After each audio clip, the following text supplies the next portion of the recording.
Good morning and welcome to the podcast, Family Secrets of the Spanish Civil War. My name is Patricia Schechter, and my special guest today is Professor Antonio Cazorla-Sánchez of Trent University in Canada.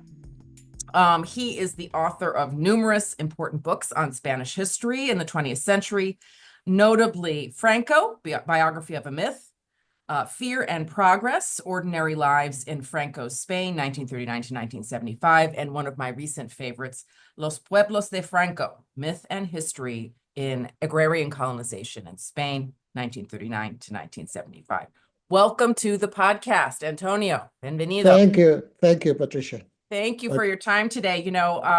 I finally got a copy of your absolute most recent book, The Spanish Civil War in 100 Objects. It took me a little while to find it. This is of course, the book you co-edited with Adrian Schubert, and I just love it. It's like holding a museum in your hands. And one of my favorite pages is, I hope you're amused by this since Spanish is my second language, but Maria Molina's dictionary.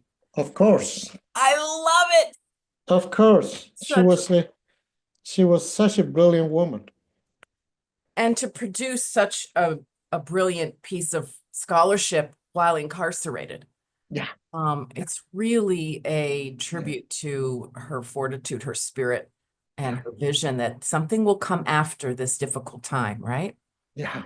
Gabriel Garcia Marquez said that he wrote his books with the Maria Molina on his table. So inspiring, such an inventive and sensitive approach to language. And while we won't spend too much time on this wonderful book today, or Maria, we will talk about what it's like to hold a museum in your hand, which is kind of my shorthand for the virtual Museum of the Spanish Civil War, which you have been such a catalyst and essential player in creating, the only extant Museum of the Spanish Civil War. So we're going to talk a lot about that today.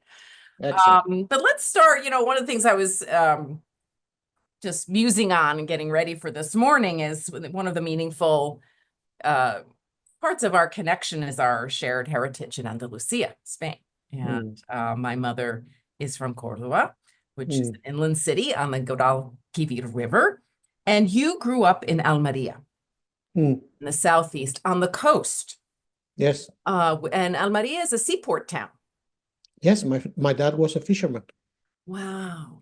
Wow. My mother didn't share a lot of stories about her growing up, but one of them was about her first time going to the ocean. Yeah. And she always loved the ocean. But her first time as a child, she told the story many times, she actually almost drowned.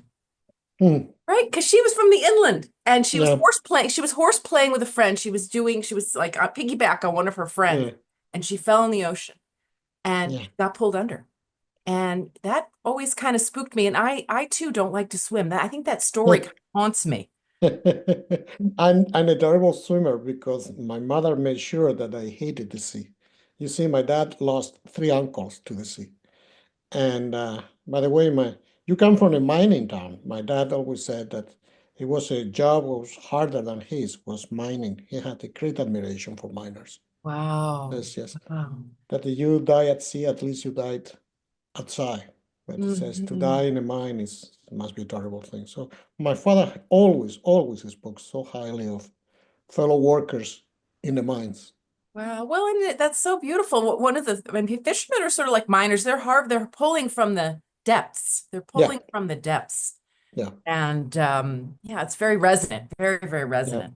So maybe we'll start this morning with one of these stories about your family and about growing up in Almería. And you've shared some essays with me, and I think you tell a number of gripping stories about your parents and about what it meant to be a teenager in Almería in the 60s and 70s. And one story you told is about your mother sharing some local history of an incident that happened regarding a young man named Javier Verdejo Lucas, yes. Who was killed by police in Almería in 1976 while you were still a very young person. So maybe we could start with that story and your mother's role in it for our listeners today. Sure. My mom she's 90 now. She's a very, very smart woman with a prodigious, almost photographic memory. Wow. But my mom was denied the right to work, to study, sorry, when she was a child. She was pulled out from a school in grade 5 to work. She was the eldest of a very poor family. So she has to do two works. One is to work as a servant, and the other one to take care of her siblings. Those families in those days were very large. But she was, in a sense, lucky, between quotation marks, because she started working for one of the most distinguished, more liberal families in town, within the context of the Francoist dictatorship. So she was working for the family of the municipal architect, the city architect. And there were people of liberal leanings. And my mother was trained to be the main servant to the family. So to serve when there were a banquet of guests, she was the person who knew how to put the cutlery, the perfect servant. And she was there. She was there listening to what they said.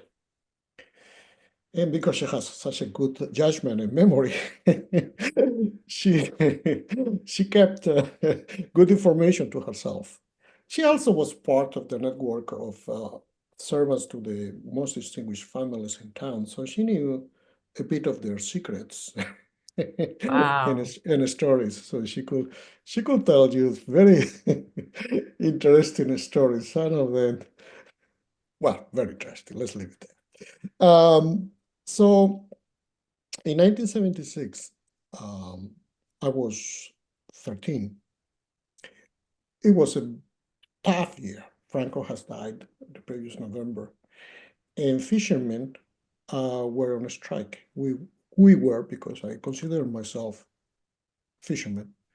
We were in a strike for 6 months. Wow. It was a bitter, very bitter strike. Fishermen has been always at the bottom of labor laws improvements Mm. and services. Their working conditions were nothing short of medieval, feudal. And in this spring of freedom and consciousness in 1976, they were organized by a group of young men, some of them of Basque origin, that Mm. were living there. And they end up in Almería because we are a land of, we're very poor Christians, so that we didn't have enough priests. So some religious orders sent Basque priests that have an excess of priests Oh, to the south. wow. But with them came funny ideas. The first photographs of police repression in the Basque country and torture were shown to me by a priest in their hidden networks. So some of these young men organized the fishermen, and we went on a strike. And it was very, very, very hard. The civil governor at the time, who later will have a long career with the Conservative Party and end up in the Spain Constitutional Court, he was very Wow. harsh. He was Wow. very harsh. He sent the police will fire rubber bullets and and smoke bombs to our doors, literally. Wow. Several of the leaders and militants of the strike were arrested.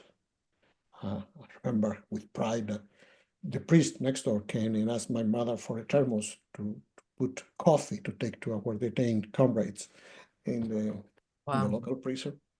Yes.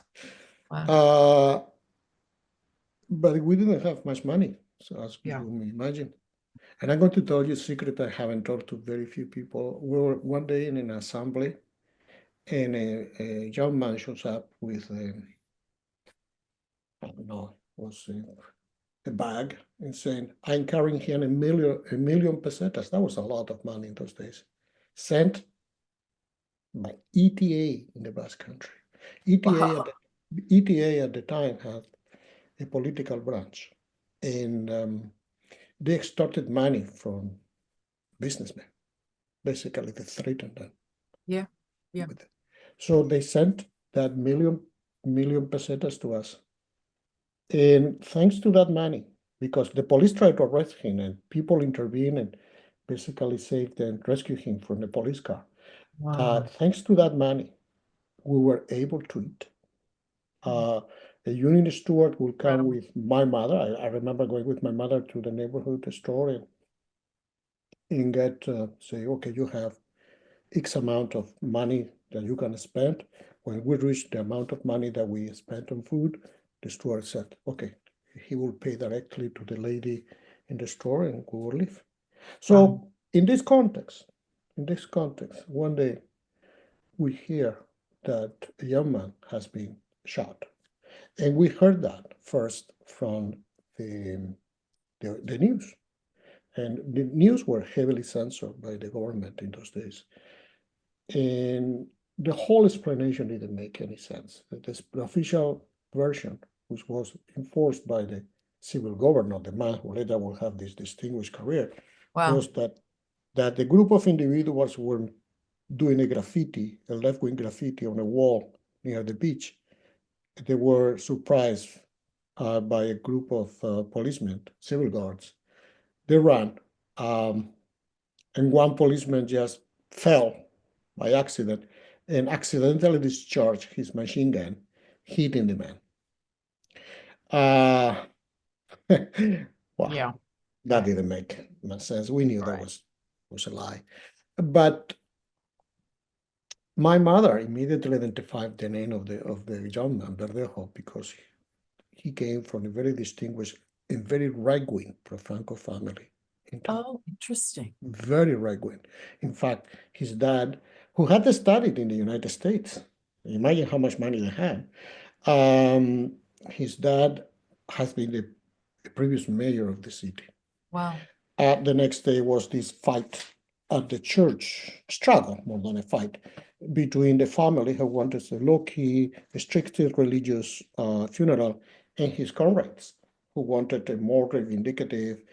And involved was another of those left-wing priests who tried to have an alternative funeral. Wow.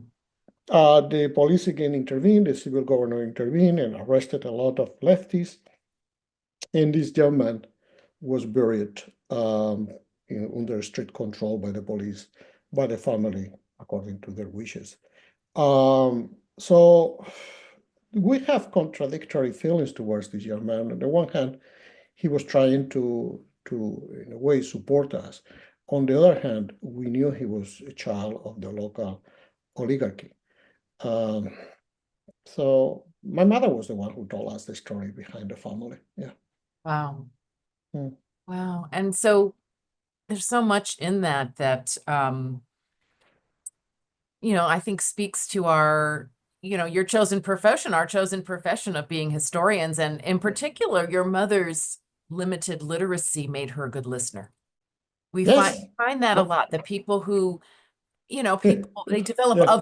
other literacy skills that really but are important. but she loves historical novels. Oh, She wonderful. read, Just she loves wonderful. historical novels. Well, and speaking of novels, I mean, the way you tell it, I see the movie version already with the Yes, beach and, the yes, strike yeah, and, yeah, these, yeah, the police goons and the young yeah, people. I mean, it's just very, very vivid. And, yeah, again, just to make sure we get a chance to tell these wonderful stories. yeah, Another cinematic story is in yeah, the essay you shared. It has to do with your dad. yeah. And Oh, also the politicization of funerals and public processions, right? That's very yeah, Spanish. It's very yes, important. very important. It's important for the people who live there. And it's also important for us as scholars because there's such emblematic moments. There's such vivid moments where power shows itself Yeah, and resistance often shows. So yeah. yeah, so this, what story I'm talking about. It's your dad threatening, Oh, right, yeah. to Well, my hire himself to clean up after the parade, right, with a broom after the horses and the mounted displays go by, and then the oh, kids all okay. squirming. No, no, just love that. My dad has a wicked sense of humor. Okay, wicked sense of humor, and he was typical fisherman. He loved his drinking. He loved his singing. He was an excellent flamenco singer. He was illiterate, fully illiterate. He never went to school, but he was again a very, very, very good memory, very, very sharp mind. So every year when we went to see the religious processions for Easter, he will make the same joke. He will make two jokes, actually. One is that he was going to grow a mustache, and we hated mustaches. I don't know why. And we were literally crying, "You are not going to do that." But the other one, it was even more painful, is that he says that next year, I'm going to get the job of going behind the civil guard horses to clean their shit. And you're going to see me, guys, going screwing the floor and cleaning the shit. Oh, we hated that idea. But I mean, there were two things there. No, one was, of course, seeing your father cleaning shit in the middle of the street. And the other one was that we knew he hated the civil guard. Yeah. Oh, interesting. I mean, my father, when he was in the family context, he would talk of the civil guard as criminals that repress workers. In fact, one of his uncles had barely escaped from Spain with some guerrillas in the early 50s to the north of Africa, to Algeria. Wow. So yeah, and they will talk about when the civil guard caught guerrillas, how they executed them, and all that. So those are stories that I heard in a more or less diffuse way in my family. I didn't know why I had a cousin called Francois, because yeah, he was Francois grew up in Algeria before independence. Wow. Wow. So Okay. that's another story. Wow. But then the whole thing of the processions is also very interesting, because there was one procession, but there were two processions. You have the authorities marching, the civil guard and the army marching. You have the local ladies and very important people marching, very well dressed, and then you have the poor people marching. And they were in the same procession, but they were not there exactly for the same Yeah. reasons. Yeah. And there were, my father used to sell one of those, to tell one of those wicked stories in the post-war period, that in the tradition of Andalus, as you know, a person can stop the procession by singing Una to the siete. una saeta, huh? Siete. Una saeta, to the Virgin of the Christ. And apparently, in the post-war period, a man started to sing a saeta, and the whole procession stopped. And the song he sang is, "Here is Mater Dolorosa, ahí va la Dolorosa, Mm-hmm. with all the penitents," all Mm-hmm. the people hooted, and the civil governor with his 200 grams of olive oil, because that was the maximum that they could get in the corrupt rationing system. Ahí Wow. va la Dolorosa con todos sus penitentes y el señor gobernador con su media cuarta aceite. Wow. Wow! They didn't caught the guy. He disappeared in the middle of the crowd, but the whole thing stopped. The police went after him to try to, who has there to sing a song against the regime corrupt rationing system? So my father always laughed his head off thinking of that guy who was so brave, so brilliant Absolutely. to do that.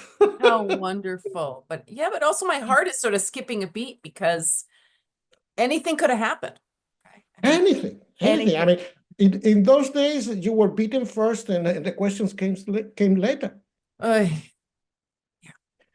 Um, such a telling story for our own times. I mean, yes, as we yes, teeter yes, toward yes, authoritarian practices in our own midst, yeah. it's really chilling.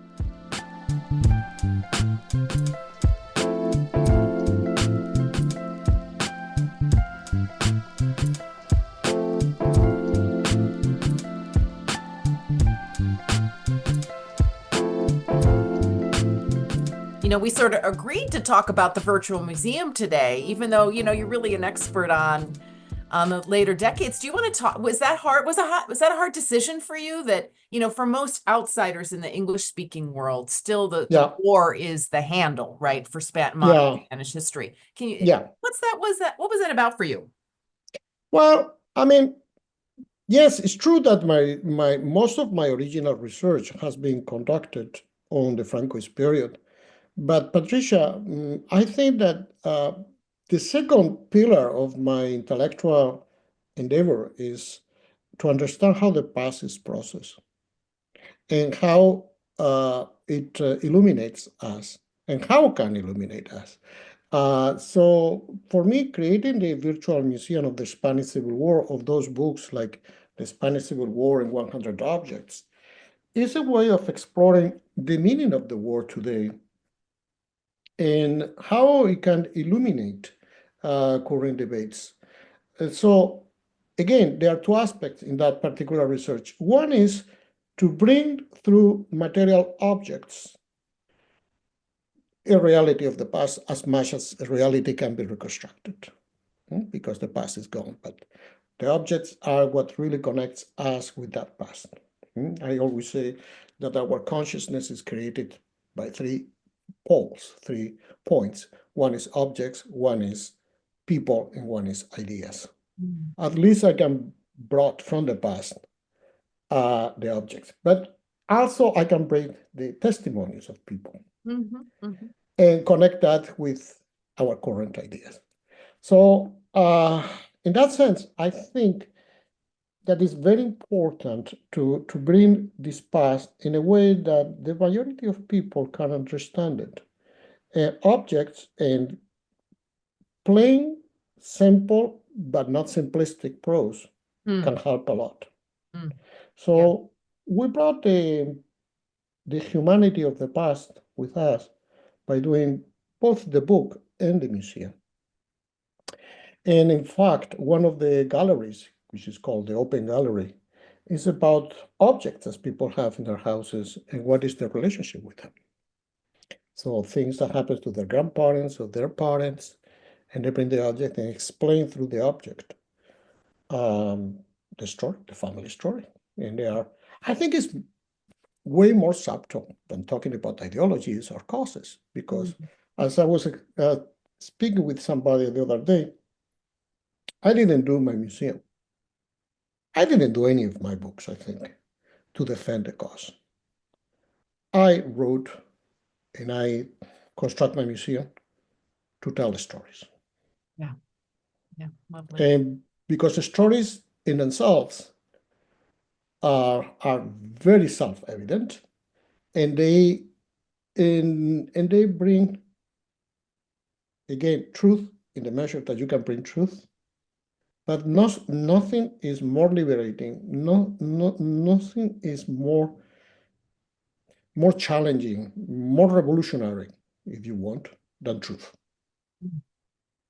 This is why in the first thing that dictatorships try to do is to ban books, to take control over the past. And in that sense, I was quite upset when I saw in the last few days the attempt by the current American administration to take over the Smithsonian, basically to remove the independence of the people who work there, to impose an official message. Yeah, and cut money to libraries and museums as well. To Yes. control the past as a way to control the present, because what is history? History, which means inquire, but this is an inquire on what we are, how we came here. So you cut that inquire, you basically are ignorant of who you are and the circumstances that surround you. Right. And if people are cut off from a sense of their past and their self, they're much more vulnerable to accept a substitute false, they're right. They don't have any of their own. I tell my students this all the time. Yeah. What study history? Well, if you're not able to tell your own story, right, and tell your own sense of history, someone's going to do it for you. And you may not be very happy about that. In fact, I always say that you are never lost if you know how you came here. Yeah, it's a great one. And you remember that, you are not lost. Mind you, that you need to feel lost from time to time to really find your way. Yes, I don't know about the Canadian system or the Spanish system, but in the US system, there's very little permission for students to feel that loss, sense of being a little bit lost, or letting Yeah, themselves marinate a yeah, little. I always tell the yeah. students, you have to marinate in your sources. You don't just go, my mother always said, you hear what you want to hear. Yes, You see what yes. you want to see. And you have to suspend that a little bit if you're Yeah. going to be open to, surprising truths, right? If you have all Surprising, the, if you have difficult all the, truth. if you have all the answers, why to do the choir? Yeah, Okay, exactly. Well, so maybe we could go a little deeper on the museum for go you ahead. a Yes, bit. Like yes. what, it sounds like you had a really, a very firm sense of the potential. Yeah. Um, but what were some challenges? Like what, in terms of the spirit of how you wanted to bring people into Um, objects and stories, but like, the challenges were multiple. You yeah. see, um, public history is a field that has had quite a long tradition in North America, particularly, but also in the British Islands. Not so much in Spain. And that doesn't mean that people did not do things or they are not doing things that we consider public history. Is that they didn't know that. They Mm, didn't have the theoretical frameworks for that. So the challenge when we started these projects in 2016 was to figure out what was the situation of public history regarding conflicts, civil conflicts in the West. Um, then do the same for Spain. mhm. See what is the situation of public history in general in Spain and how we could make a difference. So we came to the conclusion that in Spain, uh, there exist what I call islands of memory. Meaning by that, there are individual places, isolated places, and some small institutions that really promote knowledge about the Spanish Civil War, less so about the Franco regime. But there exist. What doesn't exist is a extended social consciousness created by historians about those periods. Mm, And in that sense, we always have been convinced, or as a result of our research, we have become convinced that a Civil War museum, a possible museum of the dictatorship, was much needed because it could become like the center to polarize these isolated islands of memories and to start to create a continent of memory.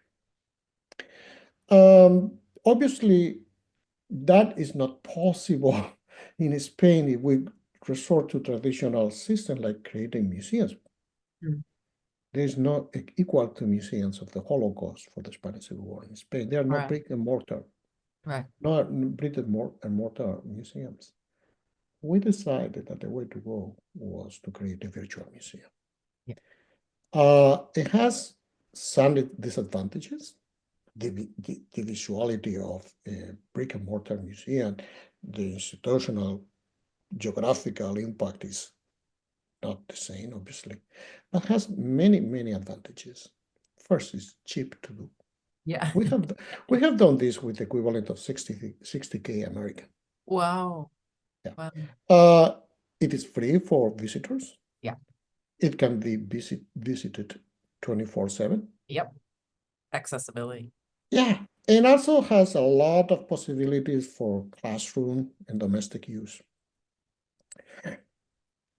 The next challenge, once we have clear in our minds what we wanted to do, was to get the money. And one thing we had very, very clear is that we didn't want institutional money from the government. This is an independent project. The last thing I want is a government trying to have a say in what we're doing. So we basically went through the usual academic channels of getting money from the granting agencies, Yeah. independent granting agencies. In this case, the Canadian Social Sciences Humanities Research Council. And after some false starts, we got a series of 3 small grants, which allows us to, well, to hire students to do the menial work, but very interesting for them, very formative of uh, actually inserting, creating the museum digitally with Yeah. under the direction of of expert from my university library, and looking for friends, colleagues, and others to become volunteers. Yeah.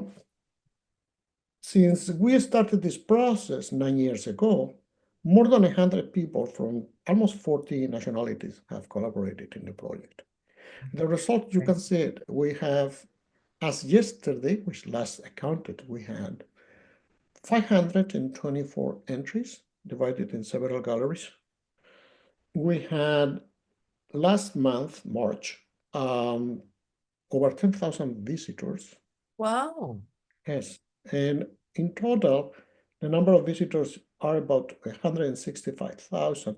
But this, in the last month, we have noticed we went from having an average of 4 or 5,000 people a month to double in about 4 or 5 months, an increase of Wow. about 1,000 every month. Yeah, so It's fantastic. it proves something. It proves that a virtual museum, a well-done virtual museum, and I think my museum is good, can make a difference. Yeah, no, that's really exciting. Yeah, and we are having now people visiting us from about 100 countries, and a significant of them from the United States. Oh, I'm so glad to hear that. I'm sure you know that there's a panel that's going to feature the museum coming up at the Association for Spanish and Portuguese Historical Studies annual Yeah, meeting in June. So I'll be very yes, excited about that. Let's go back though for a moment to this wonderful metaphor, the islands of memory yeah, yeah, that you and Professor Schubert and your founding cohort of the museum explored. Can you say a little bit more about how you connected with people and how you assessed those islands of memory? Because yeah. are they popular? Are they kind of official? Are they academic? Well, Who I are mean, some of your touch points in to, country? to understand better the concept of island of memory, I'm going to use also another analogy. Um, we decided that in Spain there were many places without memories and many memories without places. Oh, beautiful, but so challenging, right? Yes. So our museum tried to show the places that have no memory because there's no public history done of them, and the memories of there of people who have no place to express those memories. So our museum became a channel Yeah. to put those things together, places and memories, as I said, on the cheap. And we were lucky that when we first opened the museum, at that time in 2022, we have barely 130 objects. Um, the Spanish media, including some international media such as The Guardian, uh, echo profusely the museum Yeah. with the local parochial question: why the museum is in Canada and not in Spain? Well, because the two crazy fellows who decided to do that work in Canada. Uh, and uh, and it as a result of having this public impact through traditional media. Mind you, that now we have a student doing social media, which Oh, that's great. I'm completely completely ignorant of. Very effective. It's very effective. Yeah, they say Very effective, that. but Yeah. not for me. I, There you you go, know, right? my way of being productive is not wasting my time in social media. Uh, um, well, thanks to that, we created enough movement among colleagues in public opinion to contact us, or and from here we started to better integrate Mhm. those islands of memory in our museum. So, in fact, there is a section in the museum called memory, but there is which basically reflects some of these places that has become significant or has Mm. been musealized in one way or another. But throughout the museum, when we talk about such place, what happened here? No, so for example, we talk about the small towns that were bombarded by one side or another during the war, by local tragedies, by long forgotten battles in the middle of nowhere, Mm, by letters written by ordinary soldiers, again in the middle of nowhere. mm. And so I think our museum has managed to link to to a degree, significant degree, never satisfactory for me, but those scatter both islands of memory and memories without places. Beautifully put, and it really speaks to my family story and to Yep. my own late arrival in modern Spanish historiography, because everything is Madrid and Barcelona. Yeah. And understandably, these are two incredibly seductive cities, stunningly beautiful places, and Mm. themselves repositories of memory Yeah. and culture. But you know, there's so much out there. And I think the other piece that's so invoked by how beautifully you're describing this is that the idea of these dispersed stories, and why is this museum generated by Canadians, in quotes. Well, It's I'm a fake Canadian. I'm a fake Canadian. I'm a fake Oregonian, so um but it goes right to my point, which is that one of the things that's a little bit silenced in my understanding of Spanish history is migration and diaspora. Yes. And Yes. that, in some ways, the mythologizing of the timeless, I'll say, Pueblo Andaluz, that the idea of people deeply attached to place, deeply rooted in place, deeply connected to specific geographies, right? Specific places. Great, a rich thing, a rich area for contemplation, but it pushes to the side other questions about movement, other Yeah. questions about displacement, other Yeah. questions about both leaving the country and entering the country. And so Yes. a lot to do there. And, one of the aspects of the Spanish Civil War is displacement, is forced migration, is exile. Yes. We have paid a lot of attention to that, movements of refugees. Mm-hmm. We also open a gallery on exile. Right. We even have a lot on concentration camps. You know that the first train with deportees from France, occupied France, to Nazi Germany, to the camps, were Spaniards.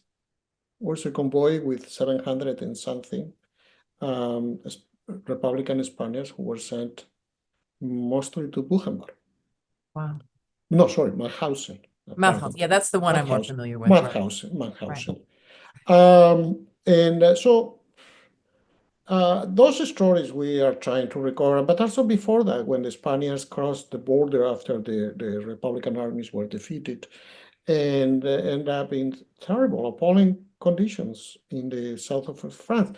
Let me tell you another family story. Please. My mom had two uncles who were drafted when they were basically teenagers in the last months of the war as the Republic was fighting for its survival. And they end up, both of them, in the army that withdrew defeated to France at the beginning of 1939. Um, they were just farmers. They were not particularly ideological. In fact, during the dictatorship, sociological, they became Francoist. But this is what happens to them. They end up in the concentration camps on the beaches of France with no shelter, no running water, no sanitation, surrounded by colonial troops that had orders to treat them very badly. And the two brothers were in the same camp, but they Wow. didn't know that for months. For months. And eventually, somebody said, "Oh, there's a guy there with the same family name." So they met, "Oh, brother." So they came back because the local priest wrote a letter of endorsement that they were not particularly dangerous or political. They came back. But a couple of years ago, I went to that camp, Argelès-sur-Mer. Wow. Yeah, which now is a touristic beach. It's full of resorts. Right. There is a little monument there, remembering the Spaniards, which apparently bothers a lot the owner of the hotel nearby, who is very right wing. It's okay.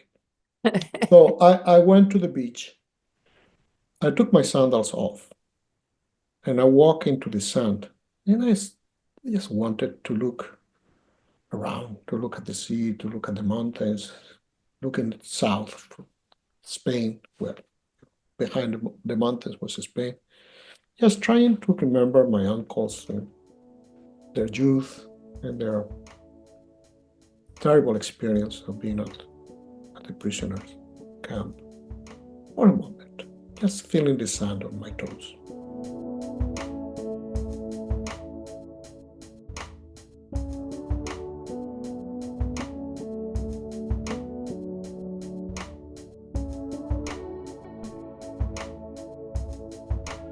It's so inspiring to reflect on how people found courage, Yes, found yes, courage. people That's found what I take courage. from your story, as well as a wonderful kind of Yeah. homage to their experience and to them. But they Well, found courage to endure and to the instinct to survive of humans is remarkable. And when you're young and you have a life ahead of you, well, you try to go forward and to survive terrible conditions. Terrible conditions. it's a beautiful story. Yeah, thank Well, you. let's see if we can bring our conversation around here a little bit. You know, you have done so much to illuminate for your students, for readers, for colleagues, for public audiences, the sort of construction of public memory and the politics of that. Small Yeah, p, big P, yeah, it's memory is also always political in the sense that it's involved with power. yes, yes. That's sort of all we mean, right? Quote unquote. And I can't help but think that some of this keen appreciation you have for the politics of memory was forged, at your kitchen table, growing up. Literally, Yeah. literally. Not And so much at my house, but at my grandmother's. oh, really? Yes. You see, um, at my mom's money, there was a picture of a young man in uniform, a uniform which I did not recognize. And when I was a child, well, I had the reputation for talking too much and asking too much. And I always ask, who is that fellow? And it was strange because nobody heard me, never. And I tried several times. And then I went to others' aunts and uncles' houses. There was the picture of the same fellow.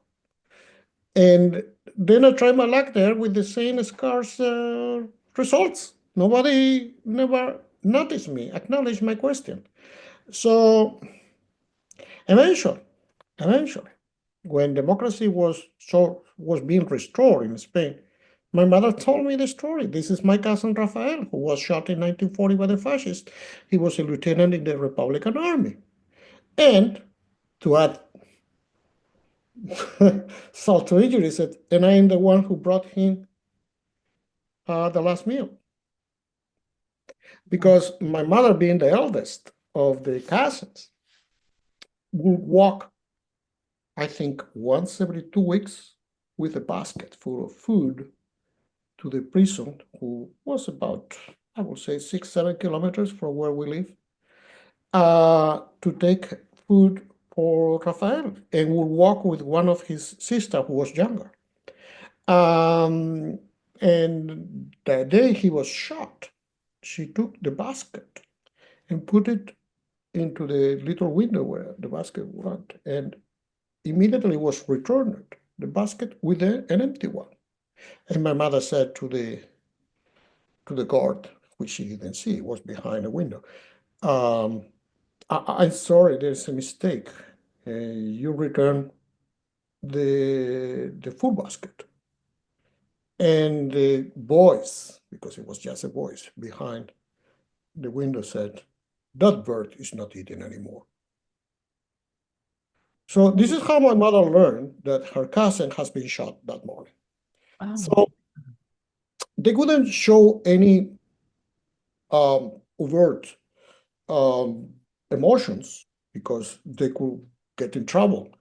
So they walked the 5, 6 kilometers from the prison to the street. And when they entered the little street, she and her cousin was the sister of the one who has been murdered, could not resist anymore, started to cry. So immediately we have an aunt, she was always very brave, who ran to the cemetery and managed to see the body in the open grave. That morning, several other men has been executed. So we always knew where he was. In Catholic culture, going to the cemetery to honor your dead is very important. So on All Saints' Day, or Dia de los Muertos, we will go to the cemetery to take flowers. In the area in which Rafael and others were executed, were buried, was not accessible. The police will make sure because they wouldn't allow anybody to put flowers. But my mother always knew where his cousin's body lay. Other members of the family knew, but they couldn't do anything about that. And of course, they never told us. They never told us. A piece of news. During the political transition to democracy, a local mayor decided to clear the mass graves and basically put an excavator, remove everything, and nothing is left from Ugh. the 400 and something people executed there. Oh my word. Oh my. Yes. So that's devastating. It's absolutely devastating.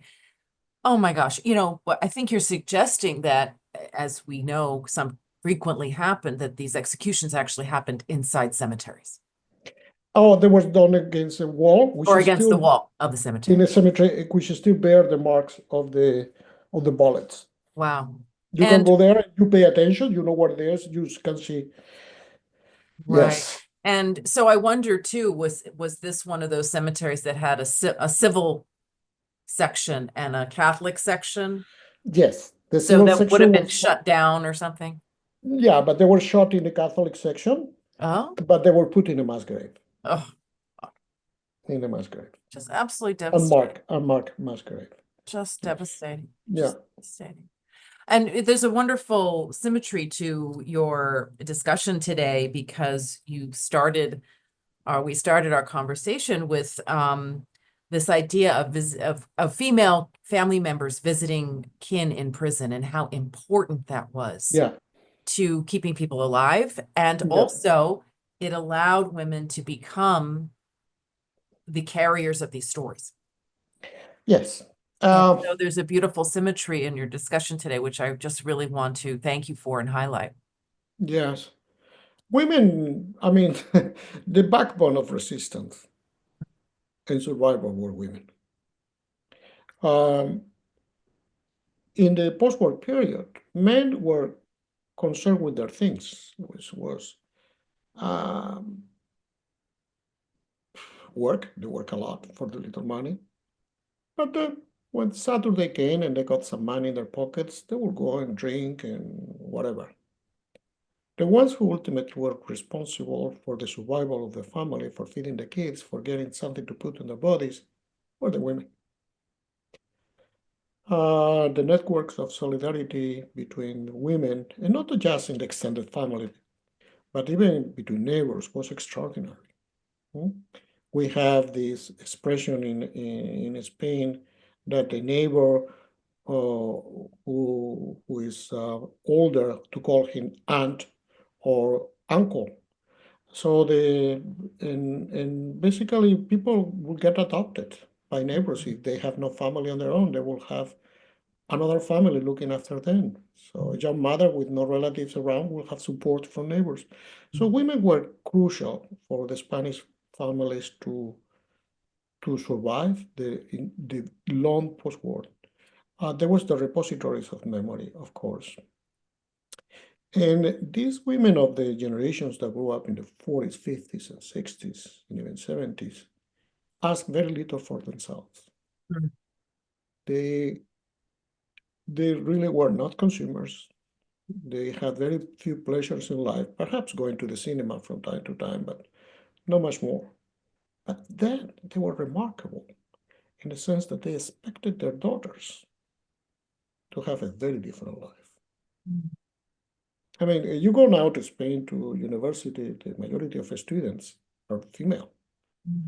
But then the family and sexual revolution that the Spanish lived in the 80s and 90s owes a lot to the fact that these women, the mothers of that generation, who had nothing for themselves, who had very little for themselves, they were very, very supportive of the process of, let's call it liberation of their daughters.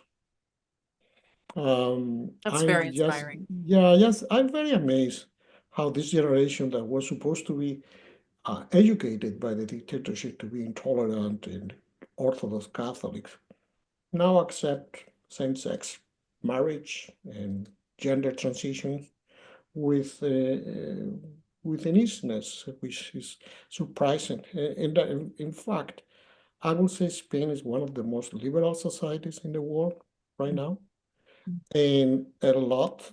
And it's not. And the funny thing is that there is no reaction to that from the older generation, but on the contrary, there is a lot of support. I love that country. It's why I can't stop thinking about my relatives. I can't stop thinking about my mother, her mother. Yeah. And really, I try to argue in my when I wrote about my grandmother's village in Pueblo Nuevo in Córdoba, this whole idea of neighborliness and vecindad, Yeah, yeah. which, as you describe, is beyond ideology left and right. You know, Yes. No, no, um it's about compassion. It's about compassion to other people.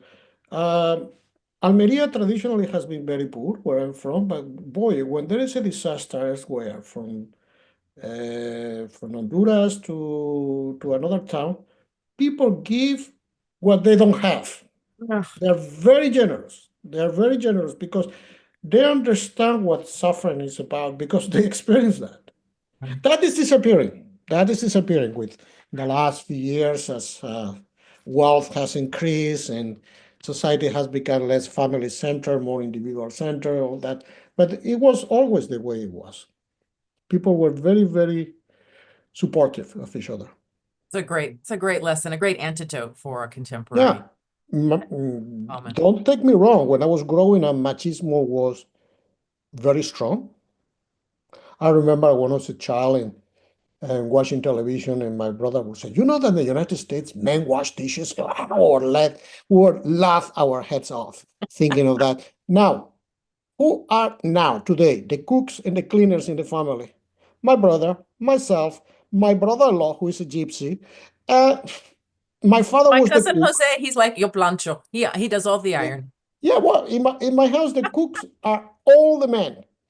It's And great. my father, for being, carefree fisherman, became the homemaker when my mother was still working. Wow, Yeah, that's beautiful. after he retired. Yeah. I love it. Well, as we come to our hour mark, I want to make sure you have a moment to say a little something, that for our listeners about this incredible accomplishment, the Virtual Museum of the Spanish Civil War. It's unique, it's notable, it's really the only museum of this conflict that we can speak of in a comprehensive sense. But what would you like our listeners to know about the museum and about the war in Well, 2025? I would like visitors to our listeners to become visitors, to Yeah, be we'll critical. put the link in the we'll put the link Yes, below. please. I would like them to see the stories, the personal stories that we want to transmit, and also to be critical if there is something they don't agree with, or something that they think is missing or is redundant, they should write to us. This is an open project. This continues to evolve, to grow, but also to change. And yeah, but I'm sure there is a lot of blind spots in what we're doing. We try our best, but this is not a discourse of power, okay? This is the closest thing to a collective enterprise that it can be done in history. And as I said, there is about 100 people who are volunteers who have contributed to this Okay. museum, okay? This is not a discourse of power. This is a discourse of knowledge in the most beautiful Socratic way, Oh, because finding truth in an open discussion is an exercise of freedom.